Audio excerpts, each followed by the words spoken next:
Alright friends, welcome back to our channel. तो आज हम लोग बात करने वाले हैं मार्क टूल के बारे में कि मार्क टूल क्या होता है और वो वर्क कैसे करता है। तो चलिए शुरू करते हैं फटाफट से। ऑलराइट, तो यहाँ पे आप देखिए मेरी जो एक ही लेयर में चारों इमेजेस प्लेस्ड हो रखी है। यहाँ पे ऐसा नहीं है कि मेरे पास डिफरेंट लेयर में एक इमेज रखी है, ठीक है। तो अगर अपने को इस इमेज को इस लेयर से अलग करना हो ना, किसी भी इमेज को किसी भी एक पर्टिकुलर लेयर से या फिर किसी ऑब्जेक्ट को किसी पर्टिकुलर लेयर से अलग करना हो, तो यहाँ पे अपन काम करते हैं मार्क टूल के ऊपर। इसको आप सिलेक्ट करेंगे और ये जो सिलेक्ट हो चुका है। ऑलराइट, सिलेक्ट होने के बाद अब आप एक चीज़ नोटिस करेंगे कि ये जो आपका ऑब्जेक्ट है वो मूवमेंट नहीं हो रहा है, लेकिन जो आपने सिलेक्ट किया हुआ है, इतना जो आपने एक रेक्टेंगुलर शेप बनाया है या फिर स्क्वायर शेप बनाया होगा, तो वो शेप मूव हो रहा है, ठीक है। आपका जो इमेज है, आपको इमेज को अलग करना है। वो जो इमेज है वो मूवमेंट नहीं दे रहा है, ठीक है। वो एक शेप मूवमेंट दे रहा है जो आपने अभी अभी बनाया। तो इमेज को मूवमेंट देने के लिए आप वापस अपने मूव टूल पे जाइए और अब मूवमेंट देना। देखिए अब ये जो इमेज है ना, आप कहीं भी प्लेस करेंगे वो प्लेस हो जाएगी। अगर आप कंट्रोल शिफ्ट जे करते हैं तो आपकी जो लेयर इमेज है वो एक डिफरेंट लेयर में आ जाएगी और वहां से कट जाएगी, ठीक है। तो ये जो इमेज है एक डिफरेंट लेयर में आ चुकी है। ऑलराइट, तो इसको सिलेक्ट करने के बाद मैं अगर इसको कंट्रोल जे करूं तो आप यहाँ पे देखिए इसका जो डुप्लीकेट है वो यहाँ पे बन के आ चुका है, एक नई लेयर में आ चुका है। लेकिन वो एक्चुअल इमेज है वो अभी भी अपनी उस एक्चुअल लेयर में एग्जिस्ट करती है, ठीक है। तो अब हम बात करते हैं इसके कुछ प्रॉपर्टीज के बारे में। इसके बाद हम बात करते हैं इसके कुछ प्रॉपर्टीज के बारे में। तो यहाँ पे आप जैसा कि देख सकते हैं ऐड टू सिलेक्शन है, सब्सट्रैक्ट टू सिलेक्शन है, इंटरसेक्ट विद सिलेक्शन है। तो ये सारी चीजें काम क्या करती है, मतलब मान लीजिए कि आपके पास ये जो इमेज है, ये जो अपनी स्ट्रॉबेरी की इमेज है, मैंने इसको इतना पार्ट मैंने सिलेक्ट कर लिया, लेकिन मेरे को आगे के इतने पार्ट को भी सिलेक्ट करना है। तो मान लीजिए मैंने इतना सिलेक्ट किया तो पिछला जो सिलेक्शन है वो हट जाएगा। अभी स्मॉल साइज में, स्मॉल स्केल में बहुत सारी चीजें मतलब इजी लग रही हैं, इसको सिलेक्ट करना ही क्यों है, आप वापस पूरा सिलेक्ट कर सकते हैं, ऐसा आप लोगों के मन में आ रहा होगा। लेकिन अगर आप लार्ज स्केल में काम करेंगे तो आप फिर से तो पूरा स्केल करने के लिए नहीं बैठेंगे ना। तो इसलिए ये सारी चीजें दी जाती हैं। जैसे कि अगर हम बात करें ऐड टू सिलेक्शन की, तो अगर मैं इस पर क्लिक करता हूँ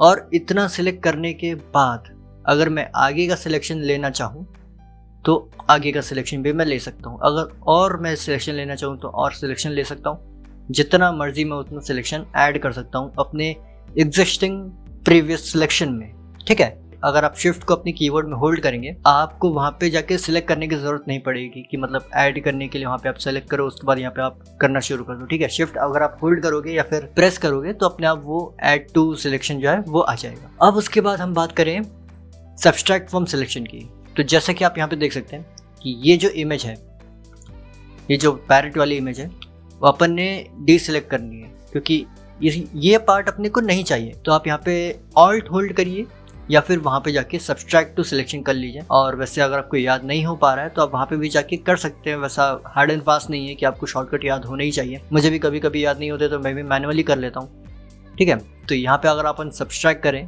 तो आप यहाँ पे देखिए कितना क्लीन अपने को यहाँ पे सब्सट्रैक्ट मिल रहा है।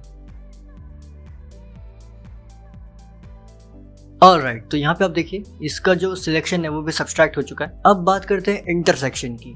तो इसके बारे में मैं आपको करके दिखाता हूँ। ये देखिए अगर अपन मल्टीप्लाई करें इतने एरिया को, पहले से इतने एरिया में पहले से सिलेक्शन हो रखा है, ठीक है। ये पूरा स्ट्रॉबेरी जो है वो सिलेक्ट हो रखा है। अब अपने को क्या चाहिए कि ये इंटरसेक्ट हो जाए, मतलब कुछ पर्टिकुलर एरिया, यानी कि मान लीजिए ये जो चीज़ है, ये जो डॉट नज़र आ रहा है आपको, ये डॉट अपने को आ चाहिए और बाकी जो चीज़ें हैं वो डीसिलेक्ट हो जाए। मैं आपको करके ही दिखाता हूँ। यहाँ पे आप देखिए, तो अब यहाँ पे क्या होगा मैं आपको बताऊँ। तो इस बॉक्स के अंदर जो भी चीज़ें हैं वो सिलेक्टेड रहेंगी, लेकिन जो बाहर की चीज़ें हैं वो डीसिलेक्ट हो जाएंगी। अगर मैं इसको छोड़ता हूँ तो यहाँ पे आप देखिए ये जो बॉक्स था, ये जो एरिया था वो सिलेक्ट हो गया, बाकी जो चीज़ था वो इंटरसेक्ट हो गया। इतना एरिया जो है अपना, फिर से करके दिखाता हूँ, इतना एरिया जो है अपना वो सिलेक्ट होना चाहिए, बाकी चीज़ें डिसेलेक्ट होनी चाहिए, वो डिसेलेक्ट हो जाएंगी। और अगर हम बात करें इतने एरिया की तो वो एरिया अपना वो सिलेक्ट हो जाएगा, बाकी सारी चीज़ें डिसेलेक्ट हो जाएंगी, बिल्कुल हो जाएंगी, ठीक है। तो ये काम होता है इंटरसेक्ट विथ मार्क टूल का, मतलब इंटरसेक्ट का काम यही होता है। अब आगे बढ़ते हैं और बात करते हैं उसके फेदर्स की। तो यहाँ पे आप देखिए जैसे कि मैं किसी भी इमेज को सिलेक्ट कर रहा हूँ शिफ्ट को होल्ड करके, रुकिए यहाँ पे मैंने इसको जो है सिलेक्ट कर लिया और इसको मूव टूल की मदद से मैं अगर मूव करता हूँ तो आप यहाँ पे देखिए इसकी जो एजेस हैं बहुत ज़्यादा ही हार्ड है, ठीक है। यहाँ पे कुछ ज़्यादा सॉफ्टनेस नहीं है, बहुत हार्ड इसकी एजेस आ रही हैं। तो इसको सॉफ्ट करने के लिए अपने पास एक ऑप्शन होता है जिसका नाम है फेदर। तो अगर मैं इस फेदर की वैल्यू पॉजिटिवली अगर मैं बढ़ाऊँ यानी 20 प्लस कर लूँ, फेदर की वैल्यू 20 पिक्सल्स पॉजिटिव में डाल दूँ, तो अभी अपन यहाँ पे देखें अगर इसको सिलेक्ट करूँ मैं तो यहाँ पे कुछ जो वैल्यू है ये थोड़ा सा सॉफ्ट हो जाएगा। यहाँ पे आप देखिए इसमें अगर आपको अच्छे से समझ में नहीं आ रहा है तो मैं आपको फिर से इसमें करके दिखाता हूँ, ठीक है। इलेक्ट्रिकल टूल में भी सारी चीज़ें वही हैं, बस ये जो फेदर वाला चीज़ है वो सब में भी मतलब सारी चीज़ें सेम ही है, तो ज़्यादा उसमें हार्ड एंड फास्ट चीज़ें नहीं है, ठीक है। तो इलेक्ट्रिकल टूल में ही मैं आपको करके दिखाता हूँ।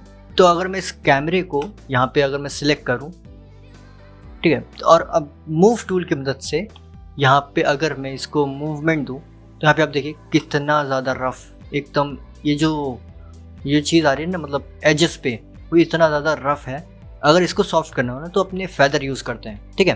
तो अगर मैं इसमें फेदर डाल दूँ थोड़ा बहुत, अगर 15 के आसपास, 15 पिक्सल्स के आसपास, और फिर मैं इसको अगर मैं लूँ और इसको मूवमेंट दूँ, अगर हटाऊँ इसको, तो आप यहाँ पे देखिए फेदर है ना आपके आसपास का जो भी एरिया है ना वो कवर कर लेता है और जो एज है वो बहुत ही ज़्यादा सॉफ्ट कर देता है। तो ये काम होता है अपने फेदर का।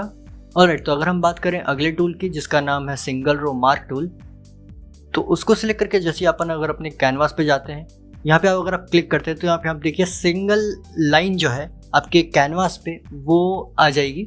और अगले टूल की अगर हम बात करें तो सिंगल कॉलम मार्क टूल, तो यहाँ पे आप कॉलम ऐड कर सकते हैं, जैसे कि अपन पिछली टूल्स के मैंने बताई थी। अभी जो आपने पिछले टूल में देखा तो वहाँ पे हॉरिजॉन्टल हो रहा था, रो में हो रहा था, यहाँ पे कॉलम में हो रहा है। मेरे को हॉरिजॉन्टल और वर्टिकल में थोड़ा सा डिफरेंस करने में मुश्किल आती है, तो वर्टिकल और कॉलम बात करेंगे, ठीक है। तो ये अपना जो कॉलम बना रहे हैं, पहले अपन रो में काम कर रहे थे, तो अभी अपन कॉलम में काम कर रहे हैं। इन दोनों का काम बस इतना ही, हॉरिजॉन्टल और वर्टिकल जो है एक लाइन ड्रॉ कर देते हैं, एक लाइन के थ्रू एक हॉरिजॉन्टल और वर्टिकल एक लाइन जो है सिलेक्ट कर देते हैं पूरे कैनवास पे। इसके बाद अगर हम बात करें थोड़े से बेसिक्स की, तो जैसे कि अगर मैं यहाँ पे बात करूँ किसी भी टूल के ऊपर, अगर मैं क्लिक करूँ और रेक्टेंगुलर टूल से ही बात करते हैं, चलिए मान लीजिए कि यहाँ पे आपने इतना पार्ट सिलेक्ट कर लिया। ऑलराइट, तो अगर आपको चाहिए कि ये जो पार्ट है वो डीसिलेक्ट करना है, अगर आप यहाँ पे वैसे भी इसको सिलेक्ट करेंगे, यहाँ पे आप क्लिक करेंगे तो वो डीसिलेक्ट तो हो ही जाएगा, लेकिन एक शॉर्टकट होता है कंट्रोल डी नाम से। तो अगर मैं यहाँ पे इसको सिलेक्ट करता हूँ और कंट्रोल डी प्रेस करता हूँ अपने कीबोर्ड पे, तो वो डीसिलेक्ट हो जाएगा।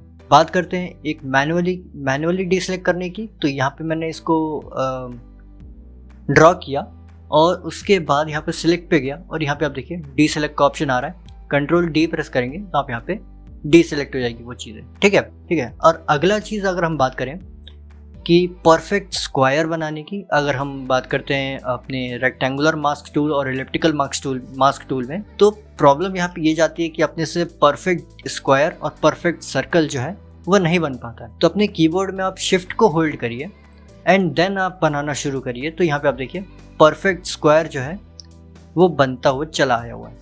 उसके बाद अगर हम बात करें इलेक्ट्रिकल टूल की, तो अगर हम अपने कीबोर्ड में शिफ्ट को होल्ड करते हैं और फिर प्रेस करते हैं, फिर अपना ड्रॉ करते हैं, अपना जो